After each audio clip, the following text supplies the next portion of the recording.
Dhamma friends, today too we are going to take time for a question and answer session, or we can say a group interviews or discussion.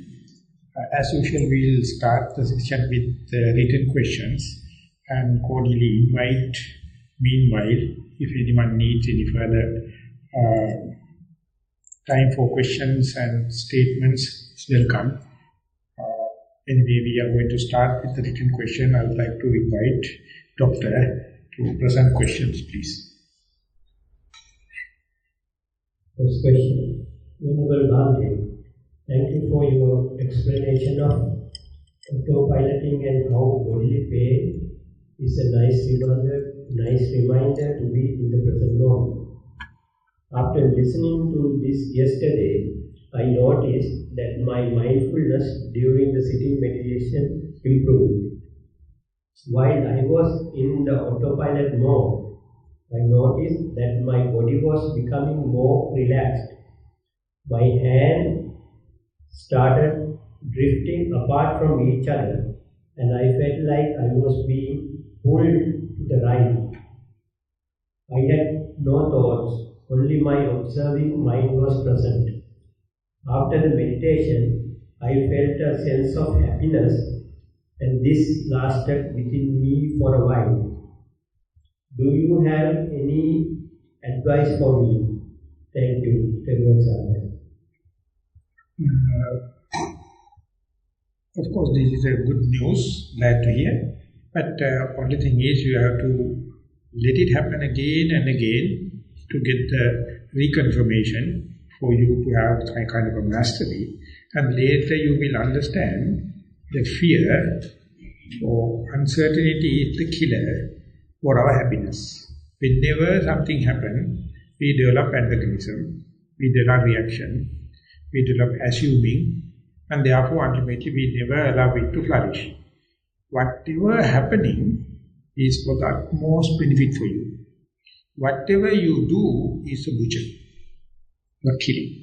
So therefore you have to let it happen, but you must have so much of mindfulness confidence, you must have so much of morality confidence, you must have a lot of faith in order to let it happen, because our in evolution, our natural selection took place basically with the defense with concern. So anything we have the ability to consider as an enemy. That is the way the evolution took place. So therefore, if you wish to take against the grain, believe the Buddha, believe your morality, believe your mindfulness, and let things happen. For that, one of the very important events is the autopiloting. Even before that, just sitting, doing nothing, and just let the being to take place and try to be with it, is something against the evolution theory. It's completely contradictory to the evolution. You develop the blinks to happen, spontaneity to happen. And then when it happens, it is so rejuvenating, so recharging your battery, but the fear, uncertainty, entertainment of doubts. And in the deep studies in the Buddhism, it says this doubt camouflaged as a knowledge, then it is incurable disease. Doubting you consider as a knowledge. Then you keep on doubting, thinking, I am very benevolent about me and I am thinking about my security. So anything going to happen, you start doubting. So therefore, the moment you give up doubt and develop the faith, so much so, things going to happen uninterrupted, benevolent. So one day, you will put into the gear, so-called autopiloting, and then you will see the machine is running very smoothly. But when I was one day in a cockpit, I asked the pilot, I told that most of the time in Dhamma talks I am using this term autopilot, but I do not know, would you like to teach you?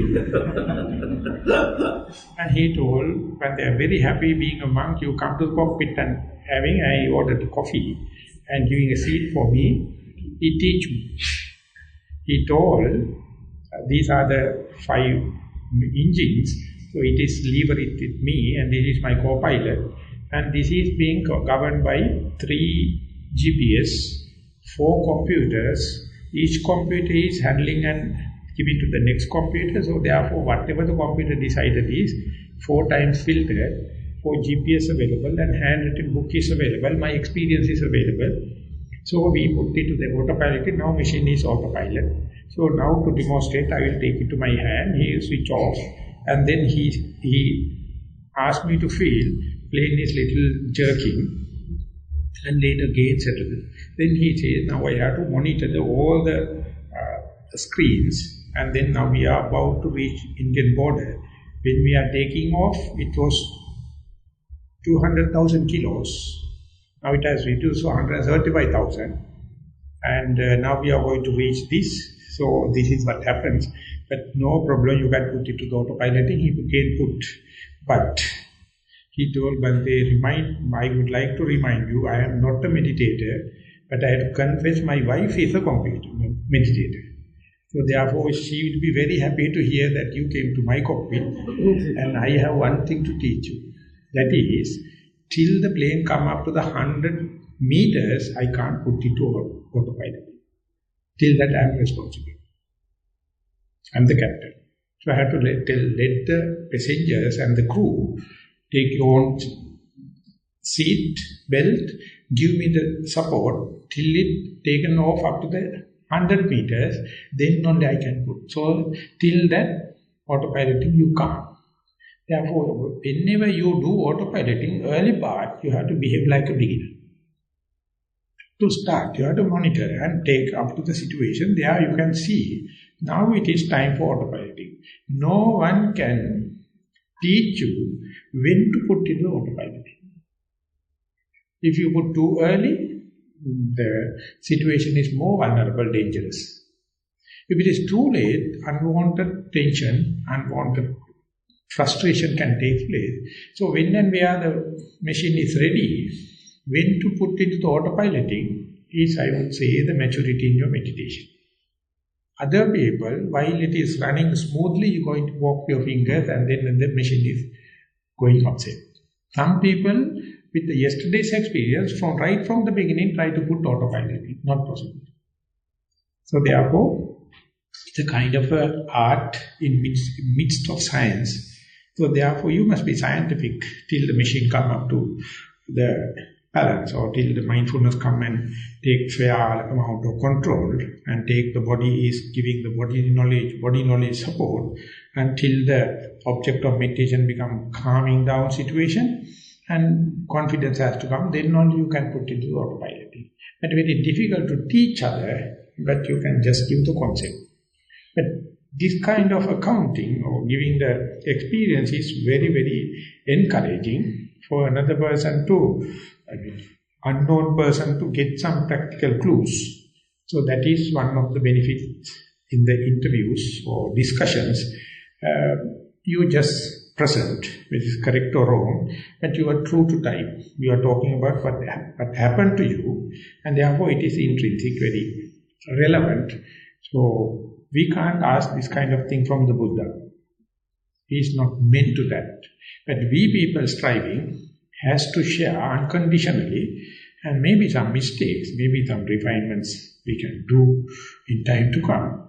But this is good, so therefore don't expect next day, just do as you are doing to bring the meditation up to a certain amount of momentum. Then only you can put it to autopilot. And let it go. And after a while, again, responsibility come upon your volition. That means situation little upset, disturbances happen. And again, you have to, in the same session, do as a beginner. Again, it start to go into the equilibrium or balance. Then again, second time in the sitting, you can put it into the autopilot. And again, it disturbs. Again, it can gain. Likewise, it is going to change. Somewhat in autopilot, somewhat not under control. That is repeatable in the walking meditation. In the walking from that corner to this corner, in between, easily you can put it to autopiloting. But when you are turning, again you have to take the machine into you. Again you can, when you go to the other side, you can put it to autopiloting. In the day-to-day activities, whatever the things you do by yourself, without the second person involved, if it is happening routinely, whenever the confidence comes, you can put it to autopilot. The best thing the Buddha mentioned is in the toilet. When you are in the first job and the second job, you are alone yourself. And if you are in the normal toilet, you can just observe what is happening. And when my teacher, when Dhammajiva was teaching me, he told, brushing your teeth, washing your face, washing your hands. So if it is happening in a routine way, just see how this machine is doing it, how the body knowledge is performing it, and you take a step back and observe it. Things are happening, it's smoothly happening. And then there is no memory necessary. It's going to happen. So ultimately in the day-to-day activities also, it is called ink drop system. Here and there in the day-to-day activities, you get 1 or 2 drops while you are in the toilet, while you are brushing your teeth, or some or the other routine work you do. And ultimately, amount of drops may be increasing within a day. That is how you gain the mindfulness in the day-to-day activities. And later in the multitasking life also, little by little you can reflect. When you said doubt, you mean doubt of the teacher or doubt of what you are doing? Doubt of unknown. Meditation is always leading to unknown. Meditation is leading more and more to the new areas. Wherever your defense system, your natural selection, always take defensive rather than dashing through. So that is why we are happy to live in our known place, known climate, known areas. So therefore we have restricted, we have put ourselves into the prison, and we are inmates in the prison that we made out of by ourselves. Imagine humankind is the only type live in all the places in the earth. All the other animals have their habitats. Human can, but they themselves take, this is my government, this is your place, and then fighting each other. Not necessarily. We can have, it is completely adaptable. But our doubting system is being recognized as knowledge, is a killer. The external example is the marriage and the divorce. People generally accepted marriage as a accepted fact. And divorce also happening more than marriages because of the doubt. Not necessarily to the so much of immorality, then doubt happens, finished. So you can see how much agony to the people, to the children, to the parents it is happening. Ultimately maybe it is something wrong. It is misplaced judgment. So therefore this is what happened. Throughout our life, we entertain doubts as the knowledge. Inquiring mind. Inquiring mind and doubt is completely two different things. Inquiring mind is benevolent. Doubt is utterly malevolent. The antidote for the doubt is the faith. Then your question comes, is it the faith on the object, or faith on the teacher, or faith on the meditation center, everything. Ultimately, it is your faith upon yourself. Am I ready? When the gift is given, am I ready to accept it? Or am I questioning it, doubting it? So doubting, you have to really understand it is the killer of our pleasure. It's a killer of our innocence nature. So trust the people. Don't worry. They will be very bad. It is up to them. But you trust them.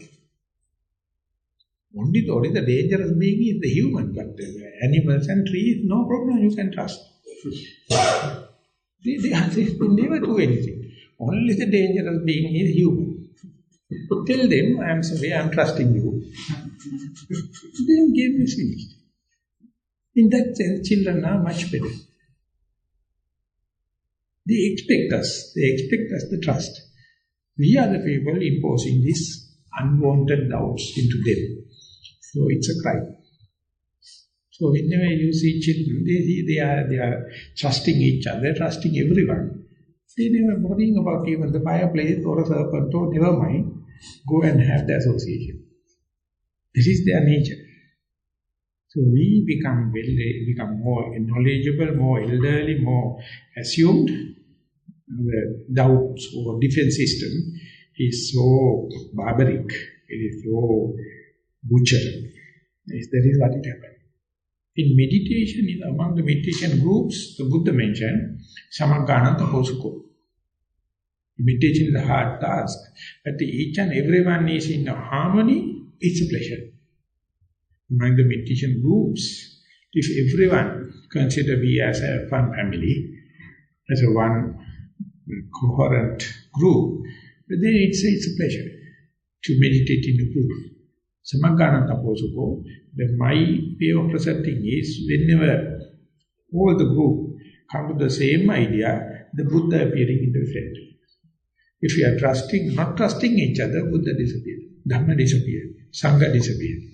So therefore, within the meditation group, within the meditation retreat, at the beginning it is accepted fact, each and everyone trust each other. Then we are like in a mindful family, or Pandita Sayadaw in Burma, he says, we have the same blood, diligence. Wherever we may go, we are not blood related, but we have the same blood of the Buddha, that is diligence. As far as you are diligent, and as far as you are contributing towards the peace, harmony, the Buddha appeared. So you never feel foreign. That is the Sanskrit Stantasi says, whenever you have harmony, wherever you go, you never feel others as a stranger or as a foreign place. It appears your own place. Everyone is like your close relatives. That is because you trust each other. So this is being robbed. This is being removed from the present day civilization. But we can have a hope, because that malevolent power is very powerless when compared to the diligence. Diligence is very powerful. So start right now, trusting your whole experience, trusting the fellow meditators, and whoever may be their agenda, trust them, and then ultimately you feel like in the same family. Next question. Venerable Bhante, I would like to share my meditation experience that happened yesterday. During sitting meditation, I focused on the primary object, in-breath and out-breath. After focusing on the primary object for a few minutes, I noted that my thoughts were not disturbing me. I didn't notice any thoughts, and as you advised, I just observed. I felt my hands drifting away from each other for a short distance and felt sweaty. I saw a yellowish-greyish background. I also felt that my breathing was softer and felt my lower half of the body was lighter than it was before. I felt my mind was very calm and clear. I noticed mild pain in my right knee, but I was able to say pain, pain, and felt the pain reducing. When I heard a noise, I said noise, and then it did not bother me. Twice I saw complete darkness for a short period of time. I reminded myself not to get scared and to have faith in Buddha. This calmness continued for about 45 minutes until I opened my eyes to get ready for the next session. I felt I could have stayed in that calmness for longer if I wanted to. After I came out of that mindful meditation session, I felt content. Your guidance and further advice is appreciated. Thank you, Thero. So, for the first time when you see At the peripheral level, thoughts are there, but you are secure, and you can still either be with the breath or your primary object, or you can be aware that the thoughts are there, whatever may be. You feel secure, immunized to that situation. When you keep on practicing, going further, you may find that no thought situation and be with the mindfulness with the primary object, and with thoughts still you are being in the primary object is more adventurous, it is more dramatic, it is more challenging. That is the equilibrium, workable. But our mind, rational mind is thinking, whereas I am in the primary object, all the thought must disappear, all the pain must disappear, all the sounds must disappear. That's some kind of a theoretical maximum you can't gain in the world. But instead you find there's another kind of equilibrium. They are there, that is called inner thoughts or background thoughts. They are not disturbing, but rather encouraging you. Thoughts are not inflicting. And sounds are there. You are very aware, they are not addressing to you. They are just sounds.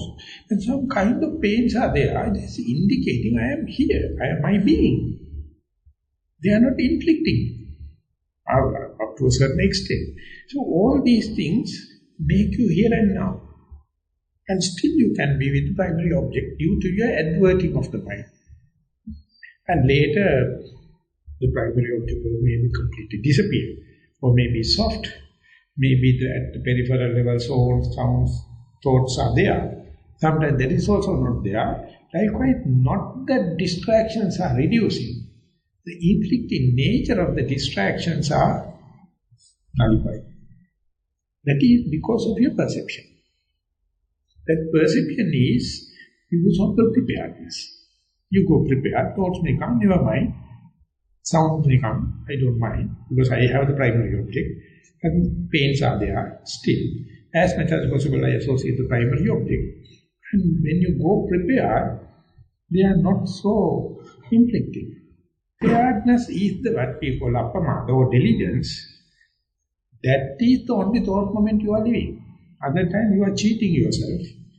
Otherwise you are partially living. But here amidst of all the distractions, you spend the thought moment unhindered and uninflicted. So then when it is developing further and further, you can find other people are completely clumsy and busy and distracted. Sometimes they come and put their problem into also to you, but you know how to take the balance or how to ride the wave. Nothing to be distracted. And nothing to be odd also. While you are meditating, others are not meditating, no problem. Not that everyone must be silent and not addressing. They may do it, but you have to understand the equilibrium. The equilibrium is not the lack of things. It's a balancing two things together. So that means, for example, in a seesaw, children are very happy to see at the furthest step, because that is the most dramatic thing. So later, when they will say it is busy, it will be occupied, then some people have to come closer and closer and closer. Imagine when you come and sit on the pivot, you can feel the wave, but with the least amount of distractions. So that is why the Buddha says, uneducated people, uninstructed people go to the extremes. So they get the highest amount of jerks, highest amount of heart attacks, highest amount of tension, frustration. But the same wave, you can come into the center. When you come there, it's exactly representing the same wavelength. Exactly represent the same thing, but with least amount of jerks. And then this is called equilibrium.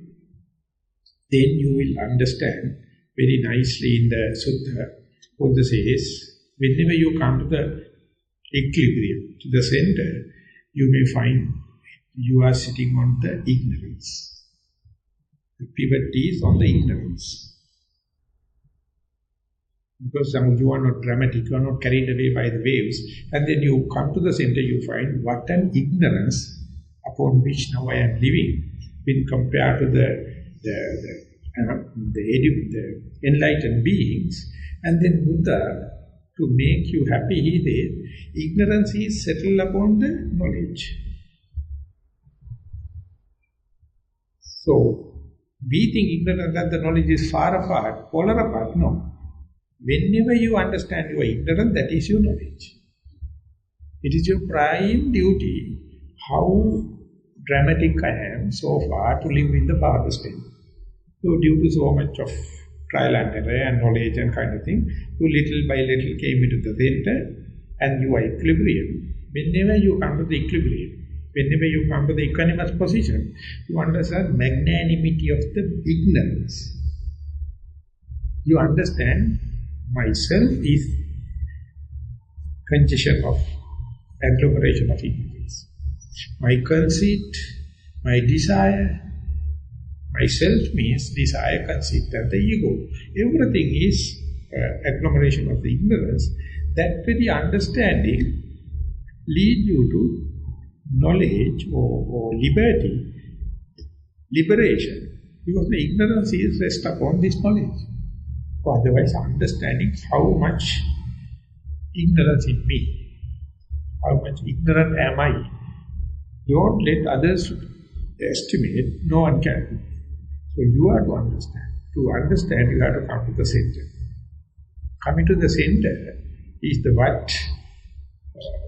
Not to entertain the big ups and downs.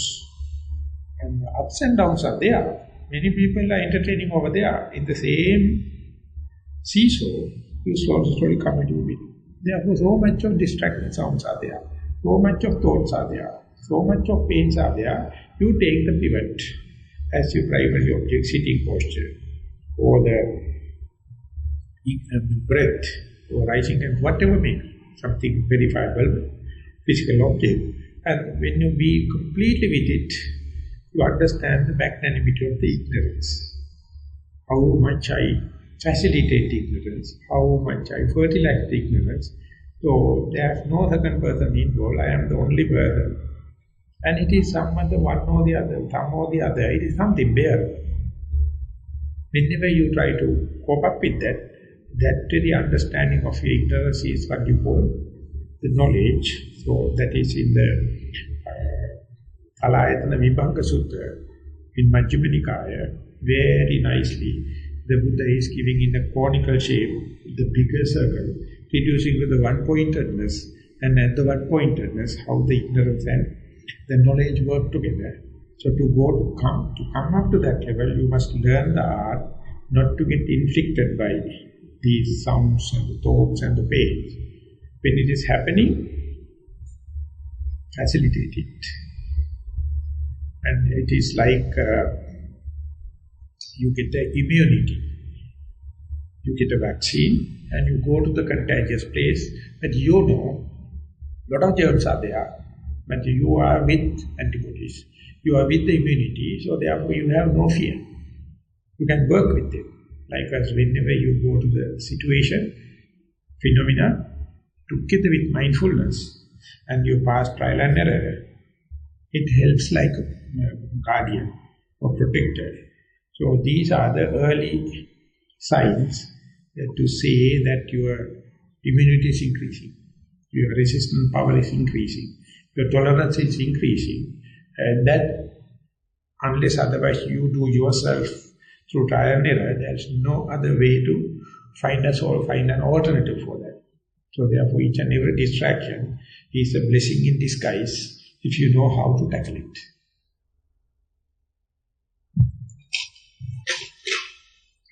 Okay, next question, dear Gandhi. Do you have to be an experienced meditator to have the near-death experience during meditation, sitting?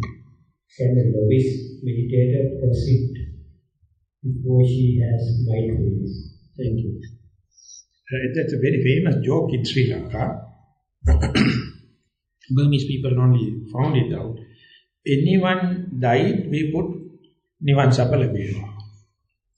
The first and that means you may go to the Nibbana. That means first and foremost qualification to Nibbana is you have to die. The easiest cut. Nivan Sapalabeva. So therefore, if you are living, no Nibbana. Whatever the joking way you are living, once dead, you are just going to Nibbana. It has a very deep meaning. The day you experience the death in sitting, next day you become Sotapan. Unless otherwise you experience the death in sitting. Unless otherwise you go through the death, never the reality, the truth revealed. So day by day you are bringing to the dangerous situation, unpredictable situation, novelty, and go and see how you perform. Each time you met up with, you develop immunity, ultimately you compromise. No, without a compromise, you go, anything to happen. Then you experience kind of a change, it's called paradigm shift. Without leaps and bounds, kind of a thing happen, and then you find something different. Whole world is something different. So far you had part and partial knowledge. They consider as accidents. They consider something unexpected. But anyway, you had certain amount of guts. Ultimately it's going through. So therefore to go to Amurta, it has to go through the Murta.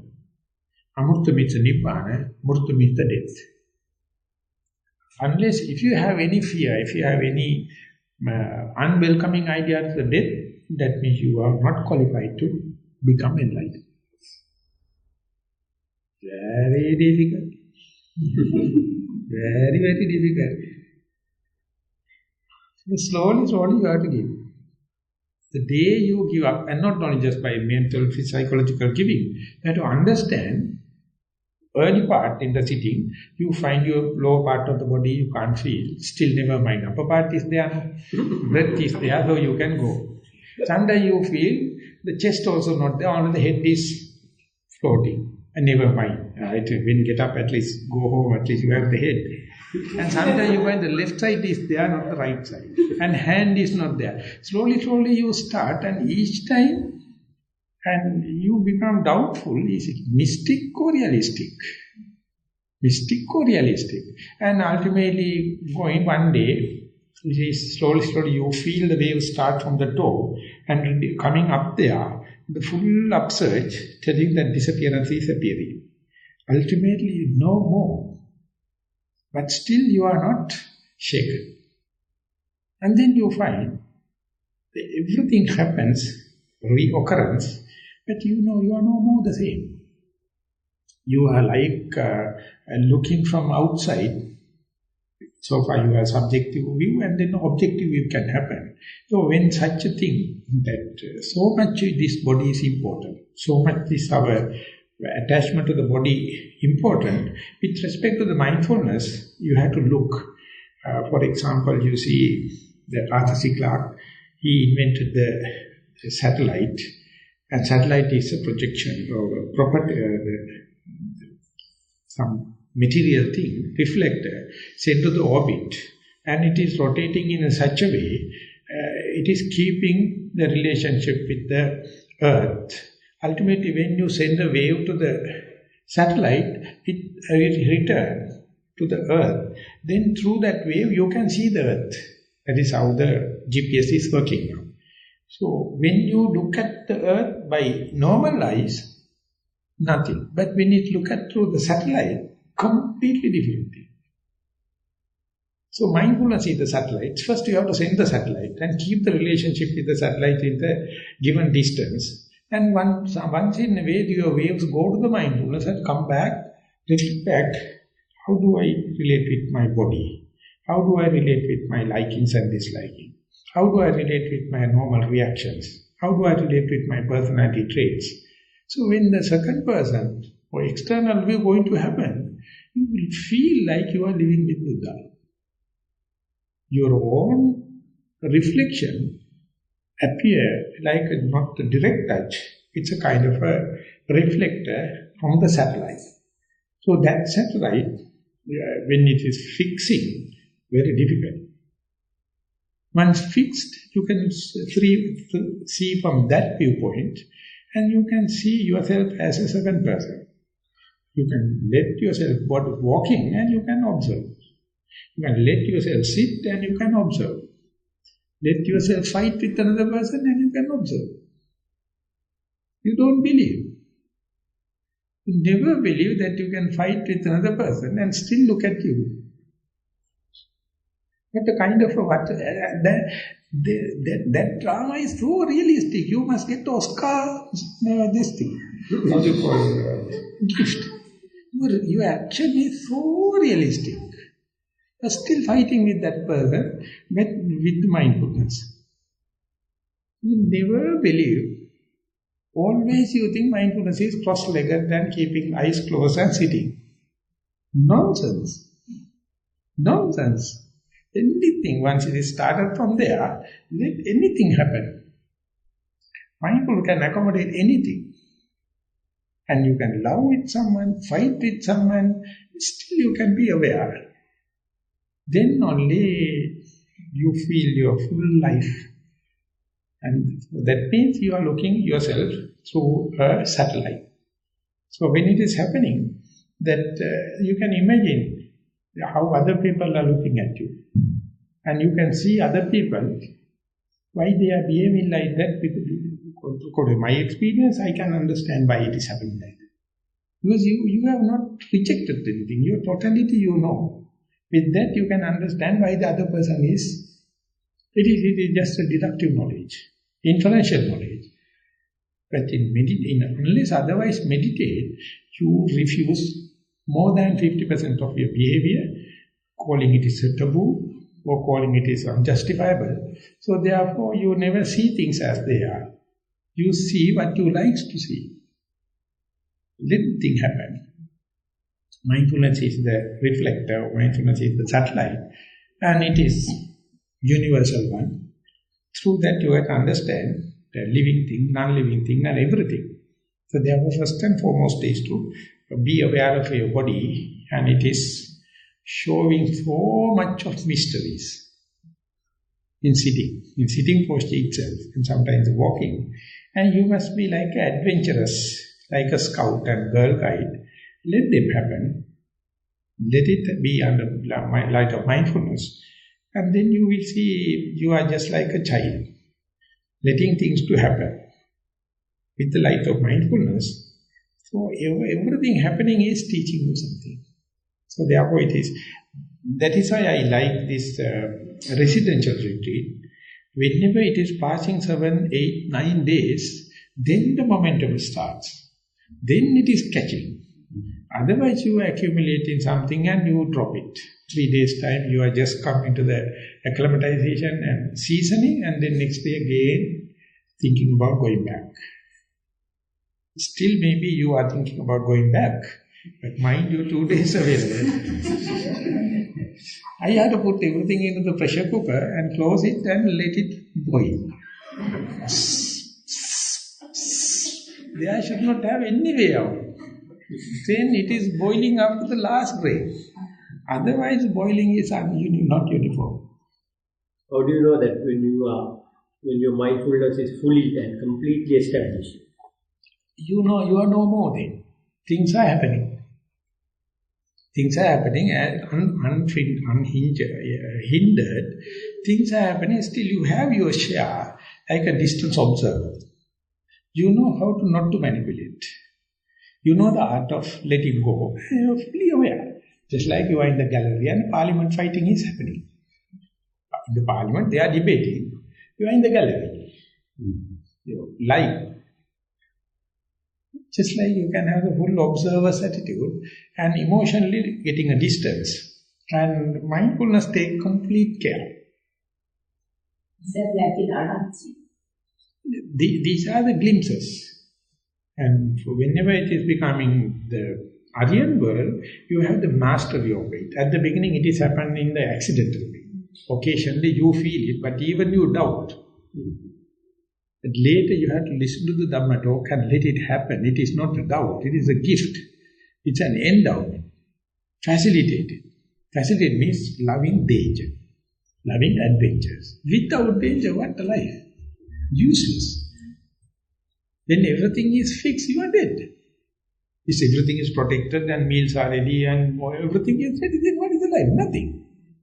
There should have a certain amount of uncertainties, dangers, unknown areas, then only neurobics are happening. Mind, the new brain lines are working only at the danger, not otherwise. That is why that when the children are growing, of course you have to take care about their security, but let them have their adventures. Then otherwise they become devils, problem makers. So that is your mindfulness also same. It is Dangakarakama Namakati in English? Naughty. Mischief.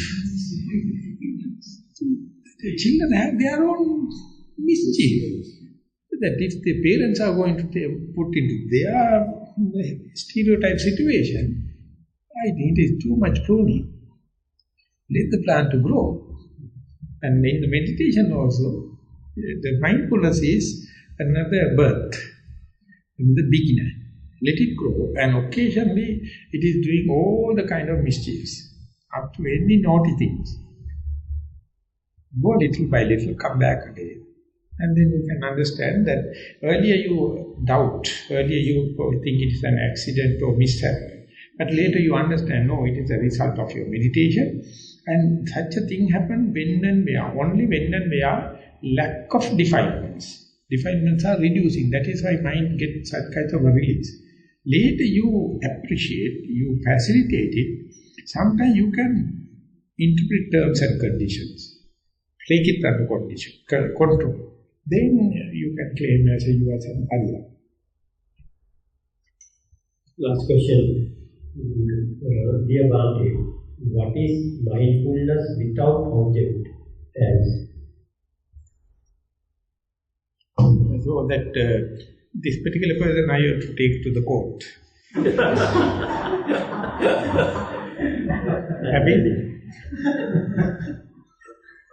So he or she has to mention me, tell me, what is the mindfulness with object? Then I can, with respect to that, I can explain what is the mindfulness without object. I think I caught up with the word, so that's why I want to... No, nothing to talk. I am asking you, you have to explain what you mean by mindfulness with an object. Because when I meditate, I always meditate with primary object. So tell me the object by name. You mean primary object? Yeah. My breath? Yeah. Or awareness of my body posture? Which one is more prominent? So the breath or the body posture? If you take one, we'll take one for the clarity of the discussion. You take the primary object as the breath. How do you know now you are with the breath? How do you know you are not with the sound? How do you know you are not with the pain? How do you know you are not with the thought? I know I am with the breath. How do you know it? Because the observing mind knows.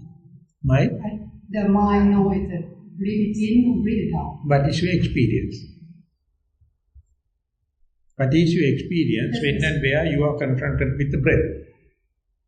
To say that it is not a thought, it is not a sound, it's not a pain, it's a breath. How do you know? How do you verify it? I just know it. No, you have to convince the group, telling that is the way I am verifying, I am with the breath, I am not the sound, not with the thought. This is the experience I am having, to verify, I am with the breath.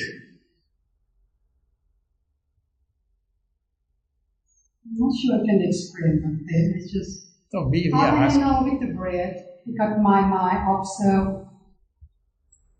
Just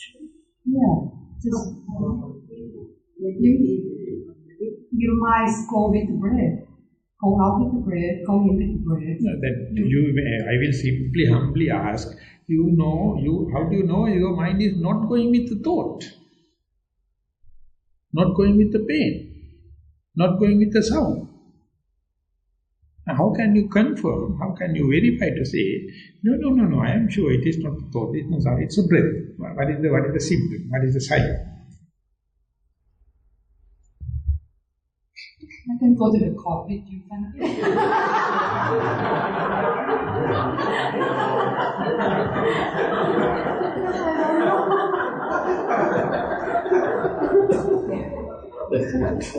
So my technique is to tell you mindfulness without object, that is something negative. I have to just prove mindfulness with object. So with positive only I can prove you the negative. So you have to give me experience or example or verification method, or I will put maybe another complication. How do you know this is? How do you know when it is in breath, it is not out breath?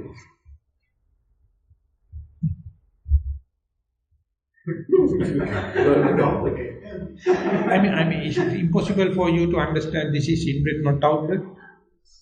I know it is in breath. So now my humble request is, put into words and tell it to your experience, this is in breath, not out breath. When the out breath happens, verily you know this is in breath, out breath, not in breath. So tell me, give me your experience, what you confirm it. When and where breath is in breath, how do you confirm it? I should have a method. Otherwise, you are cheating. I don't claim you as cheating. I tell you, your experience you can't put into words. So that is why, imagine a blind person see a dream and he wants to explain.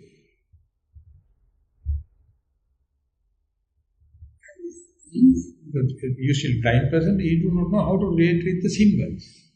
See a dream, but he try his best. He can't. Or dumb person. After seeing a dream, try to explain it. Can we claim that he has not seen? No, he has already seen, but difficult. That is why the Buddha says, whatever you learn, whatever you experience, try to put into communication, then only the reification, the confirmation, seconding happen. Next time when you sit, before asking this question, how to understand mindfulness without object, you have to tell how I confirm and understand what are the symptoms of mindfulness with object. With what symptom you take as intrinsic explanation, intrinsic representative of the in-breath. What is the intrinsic representative of out-breath? What are the intrinsic representative of the thought? What are the intrinsic representative of sound? Pain. They have their substance. Through that only we communicate. So first, we are difficult. Because we have always other defect. We are talking about the yesterday, tomorrow, other person, other places. But whenever it comes to very being, you find very difficult. But even if it is difficult, it is possible. So therefore, this is in-breath, what we call individual characteristic of the in-breath. These are the individual characteristics of out-breath. A lot of characteristics are there. Whenever these things are explained, you can say this is the point where the breath as an object, mindfulness, however, with object. In-breath as an object, this is the mindfulness. Out-breath as object, this is mindfulness. Then what is the end of the in-breath? What is the object? At the end of the out-breath, then what is the object? Each in-breath ceases to exist. Otherwise, out-breath never happens. Each out-breath ceases to exist completely. Then only. And in between, what happens? Are you mindful or not?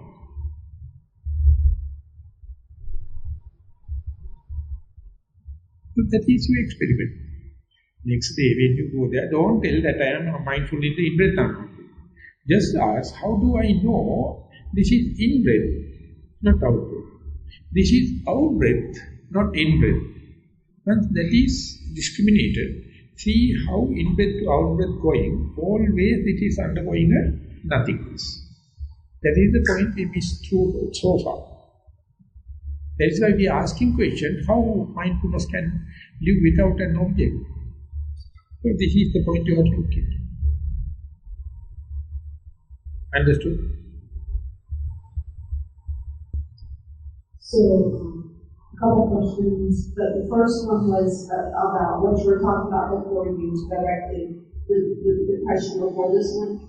And we were talking about in the light of mindfulness as things, you know, sort of the defilements. From what I heard you say, this is my interpretation, but the defilements in the light of mindfulness just sort of washes its way through, like water over a rock. That's sort of the analogy I think.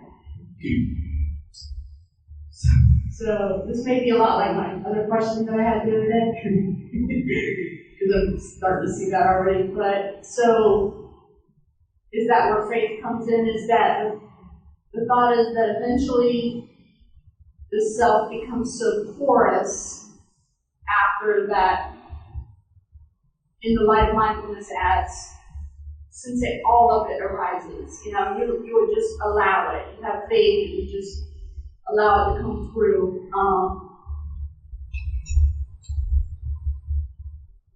Then I guess is that whenever the insights begin, and you know, the self starts to fall away more and more, and we become, you know, I mean, is that the thought? Like seeing is doing, you know, it's just doing itself, and it will just unravel upon itself. Yeah, so that the technique or your responsibility is to have a choiceless awareness. You are being aware, this is my primary object, but the distraction like thought, pain, sounds are there. So your main task is to keep with the primary object, but without giving prior signals, it jumps into the thoughts, sounds, everything. And whenever such a thing, whenever mind wandered off, you must be prepared to go, be aware without a choice, without discriminating this good, this bad. And this is a kind of, it is not meditation, it's your mindset, it is your outlook. So you have to be prepared for that. That very thing, we can say evenly suspended attention. Evenly suspend attention, not only to the primary object. Whenever possible, you go to the primary object, that is separate issue. But this is jumping, that is called monkey mind. Jumping from to other. But naturally you can see uninstructed mind is always grumbling with this external object. Hate and reaction. Assuming, I am such a disciplined person, how can my mind go into the other kind of thing? Like, you regret. So therefore, that is what we call utter suffering. So preparedness of the mind is evenly suspended attention, choiceless awareness, and don't expect mind to be calmed down all of a sudden into the primary object, but let them happen. And whenever situation allows, you come back to the primary object. So, if it is increasing, for example, your time period with the primary object increasing, you may come across such a very strange situation. You are no more with the primary object. You are in thinking. But you know you are not mindful. The sixth sense is telling you something wrong somewhere. Because you are supposed to be with the primary object. But it is not, it's gone. Being there, immediately mind becomes self-aware and come back to the primary object. That kind of diagnosis to tell I am something wrong somewhere, it is something only you gain through a trial and error. Not by reading, not any other activity. And the gift you get it is, soon you become self-aware, that naturally mind come back to the primary object because you have programmed the mind, this is your oasis, this is your mother's lap. Primary object is your home, you come back home. So the moment you understand, you enlighten to say, my oasis, my security is with the primary object, mind is running. But there's a kind of a mechanism is now happening. When and where mind goes and entertaining or taken for a ride, at some time you comes to know. Then you can come back home. You can come back to the primary object. So this is the way you make use your early trial and error or early discipline to bring it to the mind, back to the mindfulness of the primary object. And each time it is go out, each time it wanders off, there's a chance for you to recover. And the going out is, of course, happening without your control. Moment you come to know, it's a kind of a hilarious experience. The mind itself knows the way back home now. It is rejuvenating you. It is something electric. It's impromptu. So earlier it was a reason to be regret. Now it's a reason to be happy. It's a reason to be glad. But not an each and every time you scoring. That incidence is increasing. So therefore, let the mind to run, no problem. This is the first benefit. You understand, earlier it was a reason to be regret, now it's a reason to be glad. Second thing, if you can keep bookkeeping to say, which is the most frequent distraction, it indicates your personality trait. It is often distracted thought. You are a wonderful thinker. Often distract your body and your pleasure principle. Often distract the sounds. I hate character. So likewise, the distraction is the only thing figuring out and say, who am I? Not the primary object. It's a byproduct.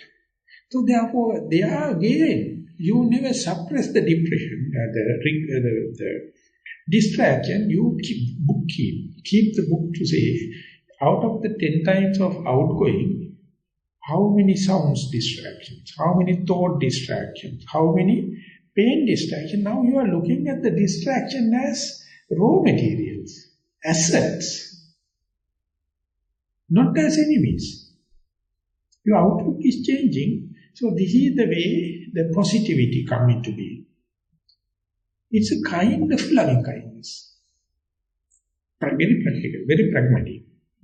So therefore, when and where you are sitting or walking or wherever may be, you can make an adventure. Just let the mind to go laissez-faire. Just do as it is. And there you should have your home. Your primary object must be decided. And when you go there, how it is coming back and what are the frequent distractions. And the Buddha says, unless you do your self-exploration, no one can do it. No doctor can do, no psychiatrist can do it. Even the psychiatrist doing is give a free association and let you to talk. He is just analyzing. So Sigmund Freud, in 1918, he mentioned in introducing the free association, let the patient to lie down, just talk. And you have to professionally promise, I am not divulging your information, talk, free association. He mentioned, you must listen to the patient as a deaf person, without analyzing and being involved with his expression. Let it come out. So each and every rational people dismiss Sigmund Freud. How can you listen as a deaf? But the Buddha mentioned, Sotava Badiro Yata. Whenever some people are talking, listen but don't analyze it. Just stop listening and listen and listen. Then Eric Fromm take that event and he had the Zen Buddhism connection and he gave a reinterpretation to the Sigmund Freud. He has the basic insight. You let it happen. Now in mindful situation, you are the psychiatrist, you are the patient, mindfulness is the medicine. All free of charge. Don't laugh, you have to pay. You're American.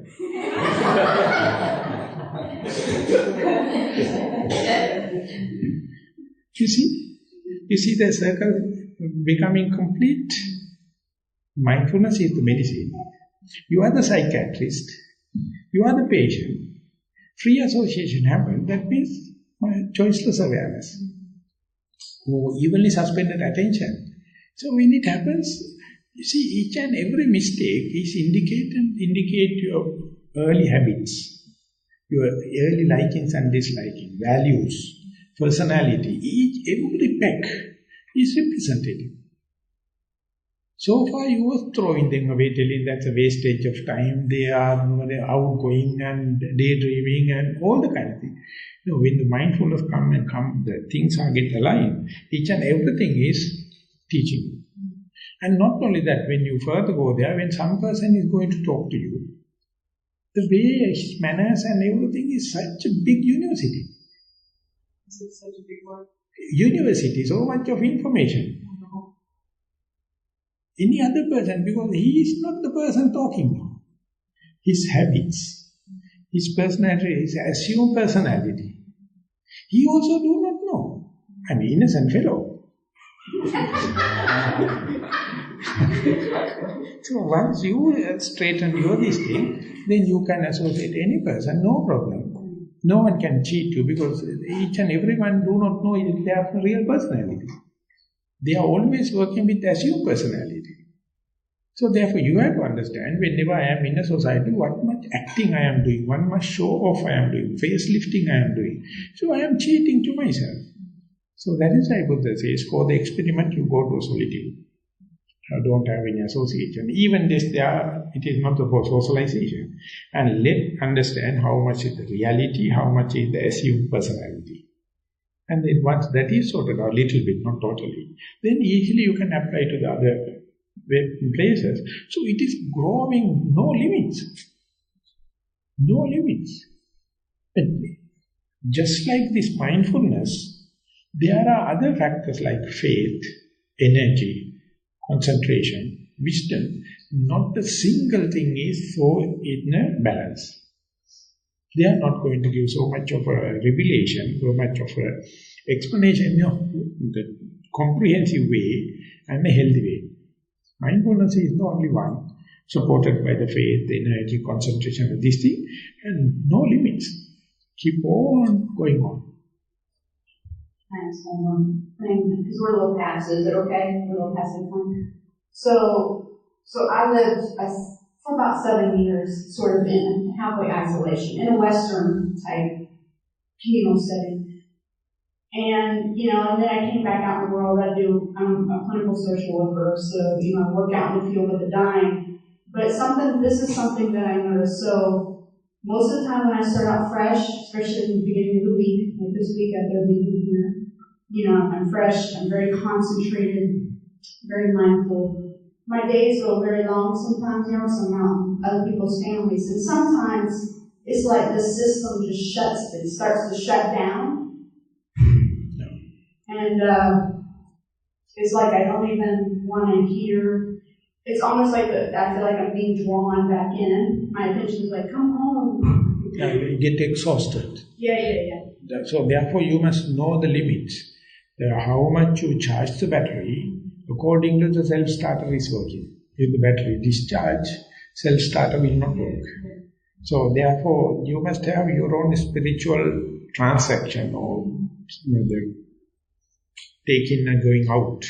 So otherwise you are torturing yourself. You are simply torturing your health.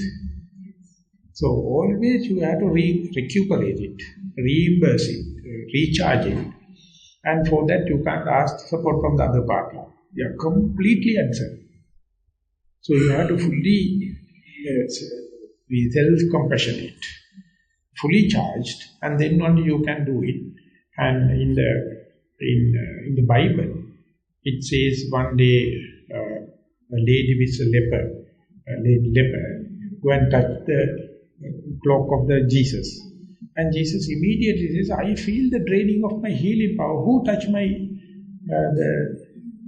this thing? And that lady comes and says, Son of God, I have no any help, so therefore I know by touching your robe, I get everything, I touch it. And he says, don't tell anyone. And that was advertisement. Then tell one girl, a girl to tell, not to tell.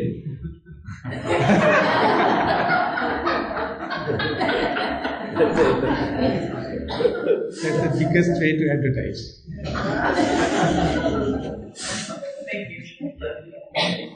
So you are working with near-death experience? I work with the dying. Because someone asking the near-death experience, you see?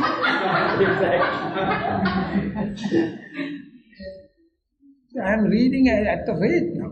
Near-death experience. No, I didn't write that. So I wrote the book Beyond the Consciousness Beyond Life and Ram Dass experiences of the near-death experiences. It is not a single meditator. Everyone is not meditators, but what they explain, they have found 40% consistent. 16% they have confirmed after the research. They have published article in the National Telegraph. They are going through kind of a bliss. You can feel it in the brain. If you're subtle, it's subtle energies, you can feel it as they're transitioning, you can feel it. Or when they first leave. So is it common for everyone or some only fraction is going through this? I don't know that I find it common amongst all. I don't feel it the same way. There's sometimes a lot of resistance, agitation. Yeah, it's the process. But sometimes if you walk in the room, they let go. You can tell. Carl Jung, he has mentioned from the death, from the point of your life, is a devastation. And everything finished. So therefore, if you are looking at the death from the viewpoint of the life, it's a devastation. But if you can look at the life from the point of view of the death, you will never come back to this misery again. Death is such a blessing. It's like Ramana Maharshi, how he went to his sort of, Maha Samadhi. Yeah, because he sat down, he was like young, and he laid down beside his dead uncle and tried to see what that was. So this still among the meditators, among the Buddhists and everything, they consider the death as black, negative. You try to not to talk him. But if they know even a glimpse of the blessing in the death, they will see why should we have so much of envious, so much of cutthroat system. Everyone going to die. And now it is one of the three main advancing systems, near-death experience, quantum physics and chaos theory.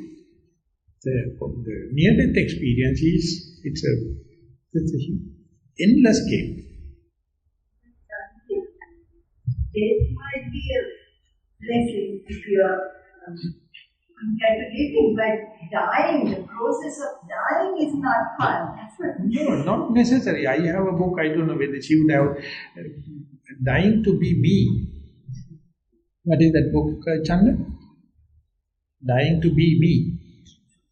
I showed you the book, that Indian lady living in Hong Kong. Dying to be me, and after the death only she says, I know who am I.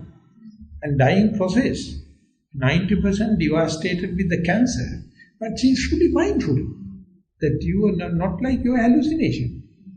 She says, I can remember, I taken to the theatre and everything is finished. My brother is coming, my husband is there, and they were completely desperate, but I am fully aware. And at the death, I was going through the tube and everything. And I had a chance to think back, whether should come back. There's no reason to come back. This is utter misery. 95% of your organs gone. And other side is such a blissful. But anyway, in the consideration, she was sympathetic about her husband. And then coming back, within 3 days, all the cancer disappears. She get a full-fledged life, wrote a book, translated in 50 languages. The dying process is not so. And how nice to get rid of these whole disturbances and you fellows. Go there. In the YouTube goes, yeah. No one used to come and say, and hi, bye-bye, and kind of thing. Okay.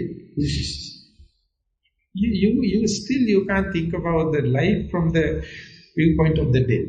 That's why they are they are the pacemakers in between two worlds. And it is coming from the people dying and not coming back, and maybe cardiac arrest, and this kind of people only come back.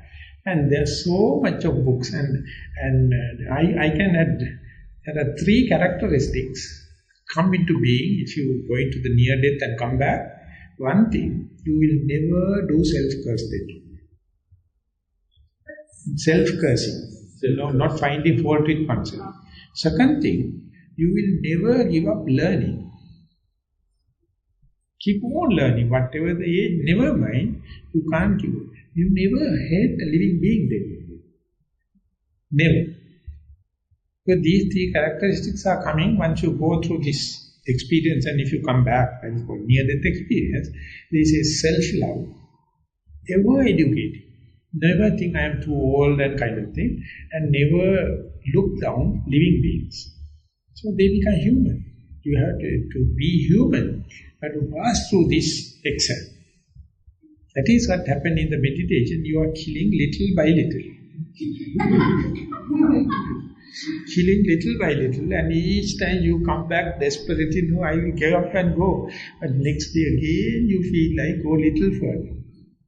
The day you go through the death, next day you will be crowning with the Aryanhood, with the Sotapanna, Sakadagami, all the kind of titles will come once you go through the death. Have you ever write any? Your experience? So what is the best book that you recommend for your profession? Living and Dying by Ross. Ramposhi. Oh, Kubler-Ross, that's what you're talking about. But there are also one lady, American lady, written a book very earlier about experiencing with the near-death experience. Yeah, her name is Elizabeth Kubler-Ross. Kubler, yeah. That is very classic. Yes, in Greek. She talks a lot about Greek, which is a lot about this process as well, I think. So therefore, if you are meditators, just read it, just to have this the wrong perception corrected. The death is not such a dark, bad omen. It's a kind of a university-like education. So be prepared, and Buddha says, go to the deathlessness situation, the closest friend must be the death. If you contemplate more and more on the death, you are more close to the deathlessness. You will never do bad things. You know you are going to die. Why should be envious and all the kind of thing? Humanity come into being. Tibetan book of the dead. That is also the book I removed from here, The Physics of the Soul. No. He is scientifically proving that book. His endeavor is to prove that Tibetan book of death scientifically. He was a Hindu, Amit Goswami, one of the richest people in America for the moment, and he has written The Physics of the Soul, proving the Tibetan book of death. Okay. If there are no more questions, we will take this walking meditation. And at 4 o'clock we will be meeting here for a 1 hour sitting. So with that announcement, we are marking the end of the discussion. Thank you very much for the